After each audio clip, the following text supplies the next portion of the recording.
नमस्कार दर्शकों, मैं सक्षम तिवारी इस वक्त मौजूद हूं प्रयागराज में। और प्रयागराज में हमारे साथ एक ऐसी हस्ती मौजूद है जो ना केवल परिचय की मोहताज है और बल्कि साथ ही साथ उन्होंने काफ़ी विकास कार्य करे हैं इलाहाबाद की जनता के लिए। मैम, सबसे पहले मैं बहुत बहुत स्वागत करता हूं बुंदेलखंड बुलेटिन के चैनल पर। आपका बहुत बहुत स्वागत। मैं बुंदेलखंड के आपके इस जर्नी को और बुंदेलखंड के सभी लोगों का अपने प्रयागराज के माध्यम से बहुत स्वागत करती हूँ। मैम, जैसा कि अभी देखा गया है कि काफ़ी वर्षों से न केवल प्रयागराज में बल्कि पूरे उत्तर प्रदेश में एक लोकप्रियता का जो आपको स्तंभ दिया गया है और लगातार आप पूरी जनता के लिए आप काम कर रही हैं। और ये भी देखा गया है कि पूरे प्रयागराज को आपने एक नया नेतृत्व और एक नया रूप दिया है। इस पर आपका क्या कहना है? देखिए, प्रयागराज जो है वो अकेले मेरे नेतृत्व से नहीं, माननीय मुख्यमंत्री जी ने और माननीय प्रधानमंत्री जी ने जिस तरह से प्रयागराज पर पूरा सहयोग प्रदान किया है कुंभ के दौरान और उसके पहले भी, हमारे राष्ट्रीय नेतृत्व जो है और प्रदेश का नेतृत्व जो है वो बराबर सहयोग करता है। और हमारे यहाँ पर भी जनप्रतिनिधि हैं, माननीय उप मुख्यमंत्री केशव जी हैं, हमारे दो कैबिनेट मिनिस्टर जी हैं, सिद्धार्थ नाथ सिंह जी नंदी जी, और हमारी दो अभी नई ही सांसद बनी हैं, तो वो सभी लोग सहयोग करते आए हैं। दूसरा, जो आप शहर को देख रहे हो और वो लगातार कंटिन्यू प्रगति करता चला आ रहा है और विकास के कार्यों को तो हम सब ने मिलकर किया। और ख़ासकर नगर निगम जो रहा वो स्वच्छता के मामले में और विकास करने के मामले में और शहर वालों को जागरूक करने के मामले में और जो मूलभूत आवश्यकताएं हैं उसको पूर्ण करने में हम सब ने पूरा सहयोग किया। और मैं उसका पूरा क्रेडिट अपने प्रयागवासियों की जनता को देती हूँ। जहाँ की जनता जितना जागरूक होती है वहाँ विकास कार्य उतनी तेज़ी से होता है। मैम, अभी मैं हाल ही में जब प्रयागराज में आया था तो मैंने पूरे प्रयागराज का भ्रमण किया और मुझे सबसे अच्छी चीज़ यहाँ ये लगी कि जो वॉल पेंटिंग है और जो वॉलों पर जो मतलब ये दिखाया गया है कि यहाँ पर कितने लोगों को जागरूक करा जा रहा है, उस पर आपका क्या है विशेषण? देखिए, पहले जो हमारे यहाँ वॉल पेंटिंग हुआ वो कुंभ के दौरान हुआ। जो हमारा पुराण है, धार्मिक चीज़ें हैं, वो वॉल पर बनाई गई, जिससे लोग आने वाले भविष्य जो हैं और जो लोग बाहर से आते हैं उनको देखने को मिले कि यहाँ गंगा की जो है, जमुना है, जो संगम है, उसका किस तरह से महत्व है। उसके साथ साथ पुराणों का जो यहाँ पर और धर्म से जुड़ी हुई चीज़ें, चाहे वो किसी भी धर्म से जुड़ी हुई चीज़ें हों, शिक्षाप्रद चीज़ें हों, उसको वॉल पर उकेर कर दिखाने का काम किया, जिसको देश ही नहीं विदेश तक में लोगों ने जाना पहचाना।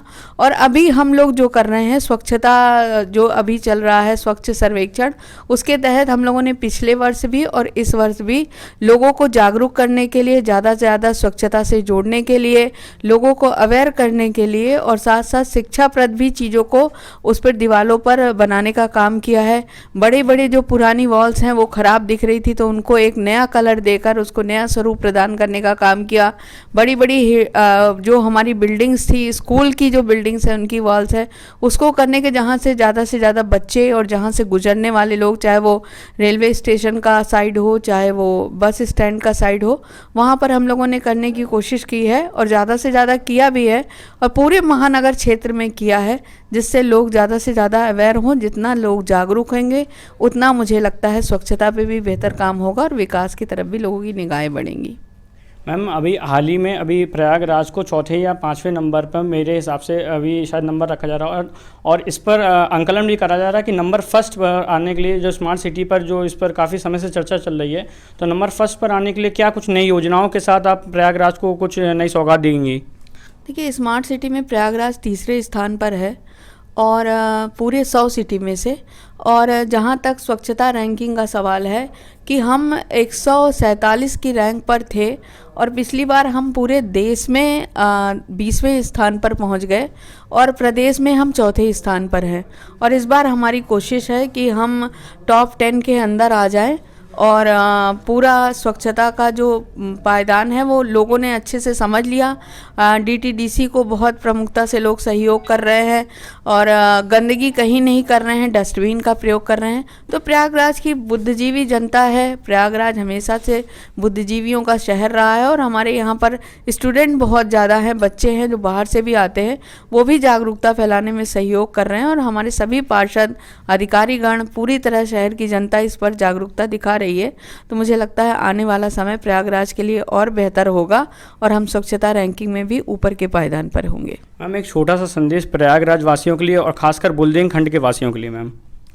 देखिए, प्रयागराज वासियों के लिए यही है कि वो अपना सहयोग जिस तरह शहर के लिए प्रदान कर रहे हैं उसी तरह जागरूक होकर प्रदान करते रहें, स्वच्छता में सहयोग देते रहें। जहाँ भी विकास कार्य हो रहे हैं वहाँ कहीं थोड़ी सी दिक्कत तो शुरू में आती है, लेकिन प्रयागवासियों ने पहले भी पूरा सहयोग दिया था। मुझे लगता है आने वाले समय में भी पूरा उनका सहयोग मिल रहा है और वो देते आएंगे। तो इसी तरह का सहयोग प्रदान करते रहें, क्योंकि ये प्रयागराज हमारी पहचान है और हम इसी नाम से, संगम की नगरी वाले लोग इसी नाम से पहचाने जाते हैं। तो अपनी पहचान को और अपने आने वाले भविष्यों को बेहतर प्रयागराज देना है तो ज़्यादा से ज़्यादा सहयोग करना और हर जितने भी विकास कार्य हैं उसमें सहयोग प्रदान करना होगा।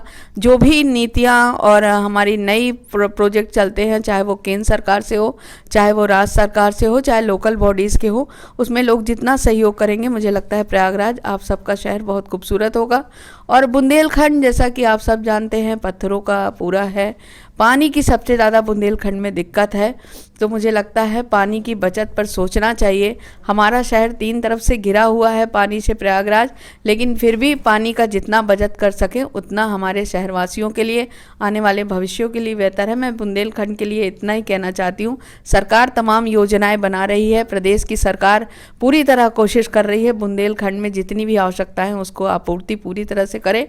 और मेरा उनसे यही अनुरोध है, पब्लिक जागरूक हो, पब्लिक जागरूक होगी और ज़्यादा से ज़्यादा सहयोग करेगी तो बुंदेलखंड भी जल्द से जल्द समृद्धशाली होगा और कहीं भी पिछड़ा नहीं दिखाई पड़ेगा। पब्लिक जागरूक हो, नेता जागरूक हो और सरकार तो पूरी तरह, माननीय प्रधानमंत्री और योगी जी के राज में अगर उन्नति करना है तो मुझे लगता है कि यही एक ऐसी सरकार है जिसमें उन्नति हो सकती है। तो जब तक सरकार है मुझे लगता है कि ये जाने वाली सरकार भी नहीं है, लोगों के दिलों पर राज करने वाली सरकार है। मुझे लगता है आने वाला वर्ष बुंदेलखंड के लिए बहुत बेहतर होगा। बहुत बहुत धन्यवाद, आपने इतना कीमती समय हमारे लिए और हमारे चैनल के लिए निकाला। तो ये थी हमारे साथ अभिलाषा गुप्ता नंदी, मेयर प्रयागराज, और इन्होंने यहाँ ना केवल प्रयागराज की सफलताओं के बारे में बताया बल्कि बुंदेलखंड के लिए भी एक संदेश दिया कि आने वाले समय के लिए बुंदेलखंड को किन किन कामों पर काम करना चाहिए और किन विशेष कामों को लेकर आगे बढ़ना चाहिए। मैं सक्षम तिवारी, बुंदेलखंड बुलेटिन, प्रयागराज।